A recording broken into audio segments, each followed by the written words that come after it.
आपका एक बयान बहुत वायरल हो रहा है जिसको लेकर घमासान मचा हुआ है कि आप कह रहे हैं कि महाकुंभ के अंदर जाने वाले लोग पाप करने वाले होते हैं। क्या कहें? नहीं, मैंने कहा कि जिन्होंने पाप किए हैं, मैं यहाँ जहाँ रहता हूँ उससे 50-60 किलोमीटर पे हरिद्वार है और हम बचपन से ये सुनते आए हैं हिंदू धर्म के धार्मिक गुरुओं से कि गंगा जी में जाके अपने पाप धो और पापों से मुक्ति ले लो। ना मैंने पाप किए, मैं तो अपने हक वंचित समाज को उनके पैरों पर खड़ा करने के लिए, उनके साथ जो जुल्म हो रहा है उसको रोकने के लिए काम कर रहा हूँ। तो मुझे पाप धोने की जरूरत नहीं है। और रही बात, हमारी पार्टी का स्टैंड स्पष्ट है।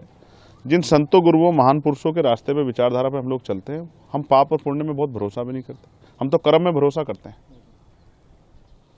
तो जिसको परेशानी हो वो, जिसकी पार्टी का एजेंडा नहाने धोने का है, जिस पार्टी का एजेंडा जो है धार्मिक एंगल का, उनको परेशानी होती है तो हो, मुझे इससे कोई फर्क नहीं पड़ता। मैं तो सतगुरु रविदास जी महाराज को मानने वाला व्यक्ति हूँ। मन चंगा तो कटौती में गंगा। मैं क्यों जाऊँ मथुरा काशी, मैं बेगमपुरा का वासी। मेरा मन साफ सुथरा है तो मुझे कहीं जाने की जरूरत नहीं है।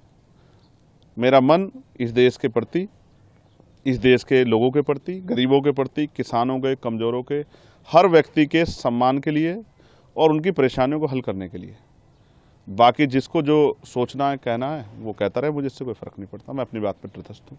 वहाँ इतने मंत्री, साधु संत और मुख्यमंत्री, खुद प्रधानमंत्री को न्योता मिल गया, तो वो सब जा रहे हैं, तो क्या वो सब पापी हैं? देखिए, मेरी बात सुनिए। जब वो वहाँ जा रहे हैं और आपने याद दिला दिया, तो मैं मुख्यमंत्री जी से कहूँगा, प्रधानमंत्री जी से, जब वो जाएं तो इलाहाबाद में जो लाशें कोरोना काल में हमने देखी थी, उन लोगों के लिए भी, जिनका अंतिम संस्कार भी नहीं करा, उनके लिए भी प्रार्थना कराएं। क्योंकि वो आपकी सरकार की निकम्मेपन की वजह से हुआ था। आप मेडिकल फैसिलिटी नहीं दे पाए थे।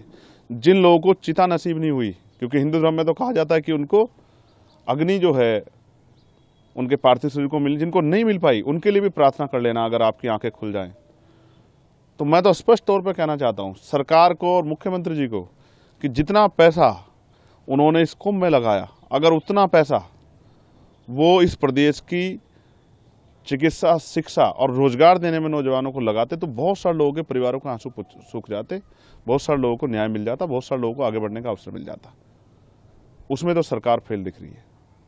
नहीं तो सीधा सीधा मंत्री, कई सारे लोग कह रहे हैं कि महाकुंभ पर जो इस तरह की बात कर रहे हैं चंद्रशेखर, वो कौवा है, बाग में बैठे हुए कौवा हैं, जबकि सब लोग कोयल की भाषा बोल रहे हैं। अब ये सरकार इंसानों की रखवाली नहीं कर पा रही, पशु पक्षियों की क्या रखवाली करेगी? मैं स्पष्ट तौर पर कहना चाहता हूं कि सरकार फेल है। और जो मंत्री और सरकार के लोग जा रहे हैं, मैं उनको बस याद दिलाऊंगा कि जब वो जाएं तो सनी आज जिनकी मुजफ्फरनगर में पीट पीट के हत्या कर दी, उनके लिए भी प्रार्थना कर लें। जब वो जाएं तो जिनकी 5 लोगों की, मुस्लिम समाज की, यहाँ मेरठ में हत्या कर दी, उनके लिए प्रार्थना कर लें। वो जो बच्चा जिसने पार्लियामेंट के सामने जाकर जितेंद्र ने खुद को आग के हवाले कर दिया, न्याय न मिलने पे, बागपत के उस बच्चे के लिए भी प्रार्थना कर लें। जब वो जाएं, अमन जिसकी पुलिस ने पीट पीट के हत्या कर दी लखनऊ में, उसके लिए भी प्रार्थना कर लें। रामचंद्र मौर्य जिसकी पीट पीट के अभी लखीमपुर खीरी में हत्या कर दी है, उसके लिए भी प्रार्थना कर लें। 69,000 शिक्षक भर्ती के बच्चों को उनका हक मिल जाए, उनकी फाइल खुल जाए, उसके लिए भी एक बार वो सोच लें। जो महिलाओं पर अन्याय अत्याचार हो रहा है, उसके बारे में भी सोच लें। किसानों के जो बुरे हाल है, किसान, हमारे नेता दल्लेवाल जी बैठे हैं जीवन मरण के बीच में, अपनी समस्याओं को लेकर किसानों को, उनके लिए भी सोच लें। इस पे तो ये निकम्मी सरकार कुछ सोच नहीं रही है। तो इनका एजेंडा जो है नहाने धोने का और धार्मिक एजेंडा, इन पे मैं कुछ कहना नहीं चाहता। इनको जो कहना है कहें, लेकिन जनता इनको आने वाले समय में सबक सिखाएगी। तो अगर चंद्रशेखर को निमंत्रण मिलेगा तो क्या महाकुंभ में जाएंगे?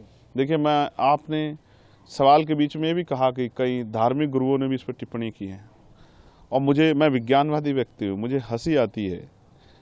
मैंने देखा कि जब हम वर्ल्ड कप खेल रहे थे क्रिकेट का, तो यहाँ बहुत सारे हवन यज्ञ हुए और फिर भी हार के आए। मैंने ये देखा कि एक संत ने कहा कि हम ऐसा हवन यज्ञ करेंगे इस बार कि पाकिस्तान नक्शे से बाहर हो जाएगा। तो उनसे कहूँगा कि चाइना के लिए भी कर लेना। और अगर इस तरह से, पाकिस्तान में तो हिंदू भी रहते हैं जिनके लिए आप रोज चिंता करते हो, तो उनको भी, उनके जीवन को भी समाप्त करना चाहते हो नक्शे से हटा के। इन्हीं एक संत ने कहा कि मरे मुलायम काशी राम, प्रेम से बोलो जय श्री राम। आप ऐसे लोगों को मैं ना संत मानता, ना उनकी भाषा को संत वाली भाषा मानता। संत का मतलब होता है जो मानवता के लिए जिए, जो सुख सुविधा को छोड़ के जनता को किस तरह से उनके जीवन में समस्याएं खत्म उसके लिए जिए। यहाँ तो सुख सुविधाएं लोग ले रहे हैं और अपने आप को बहुत बड़ी बड़ी बातें करते हैं, लेकिन सच तो कुछ और है। मैंने तो कोरोना काल देखा, अगर जितना पैसा वहाँ लगाया गया, इतना शिक्षा चिकित्सा पे लगाया होता तो इतने लोगों की जान नहीं जाती। और ये सब चीज़ें सरकार की देख रेख में, और कम तो बहुत जल्द जल्द आता है। फिर भी हमारे देश में कोरोना जैसी महामारी आ गई, इतने लोगों की जान चली गई, लॉकडाउन लग गया, मजदूरों की इतने लोगों की जान चली गई। तो मेरा काम है अपने संतों गुरुओं महापुरुषों की विचारधारा को लोगों तक पहुंचाना। जब ये अपने धार्मिक एजेंडे को स्थापित करने के लिए हमारे लोगों को गुमराह करने का काम करें, मैं अपने लोगों को जागरूक करने का काम करूँ। मैं किसी को रोक थोड़ा ही रहा हूँ, जिसको निमंत्रण मिला वो भी और जिसको नहीं मिला वो भी जाए। लेकिन मैं याद दिलाऊंगा कि ये संत ही थे जो जब राम मंदिर का शिलान्यास हुआ तो इन्होंने प्रधानमंत्री पे बहुत सारे सवाल खड़े किए थे, इस भाजपा पे सवाल खड़े किए थे, इनके जो है उस कार्यक्रम पे तिथि पे सवाल खड़े किए थे। इन्होंने तो किसी की नहीं सुनी है, तो खुद को आस्था का सबसे बड़ा स्वरूप बताते हैं। मैं तो वैज्ञानिक दृष्टिकोण की बात कर रहा हूँ। मान्यवर काशीराम साहब जो हमारे नेता हैं, मैं आखिरी तौर पर आपसे कह रहा हूँ, मैं उनको गुरु मानता हूँ, मैं उनका चेला। उन्होंने कहा, उन्होंने पंडाल लगाया, उन्होंने कहा जिनको इस जन्म में मुक्ति चाहिए, अपने दुखों का नाश करना है, वो हमारे साथ आ जाएं, और जिनको अगले जन्म की परवाह है वो कुंभ में चले जाएं। तो मैं तो इसलिए आपसे कहना चाहता हूं कि मान्यवर काशीराम साहब ने जो रास्ता दिखाया, अगर दलित, पिछड़े, आदिवासी, अल्पसंख्यक समाज के लोग, मुसलमान, जैन, सिख, बौद्ध, ईसाई, पारसी, उनके साथ जो हिंसा हो रही है, उनके साथ जो जुल्म हो रहा है, उनके अधिकारों पर जो हमला हो रहा है, अगर उनको अपनी समस्याओं से मुक्ति चाहिए, इस जीवन में अच्छा जीवन चाहिए आत्मसम्मान का, तो उनको आज़ाद समाज पार्टी के साथ, चंद्रशेखर के साथ आना चाहिए, तभी उनका भला हो सकता है।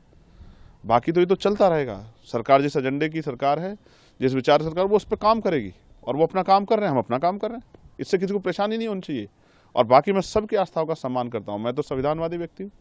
मैंने किसी को कब कहा कि भाई आप जाओ ना जाओ। मैं तो ये कह रहा हूँ कि मैं अपने गुरुओं संतों की बात पर खड़ा हूँ। मन चंगा तो कटौती में गंगा, जिसका मन साफ सुथरा है उसको कहीं जाने की जरूरत नहीं। आप उसमें आपके बयान में कह रहे हैं कि जिसने पाप किया होगा वही जाएगा। तो मैं फिर आपको दोहराऊंगा, मैं यहाँ रहता हूँ, मुझसे 60 किलोमीटर पे हरिद्वार है, गंगा जी का स्नान करने लोग जाते हैं। ये हिंदू धर्म के धार्मिक गुरु ये भाषा बोलते हैं, कहते हैं यहाँ स्नान करोगे, डुबकी लगाओगे तो आपके पाप दूर हो जाएंगे, ये हवन यज्ञ करोगे तो आपके ग्रह सब ठीक हो जाएंगे, आपकी समस्याएं खत्म हो जाएंगी, आपका जीवन लंबा हो जाएगा। मैं तो वही बात कह रहा हूँ जो ये कहते हैं। मैंने क्या गलत कहा?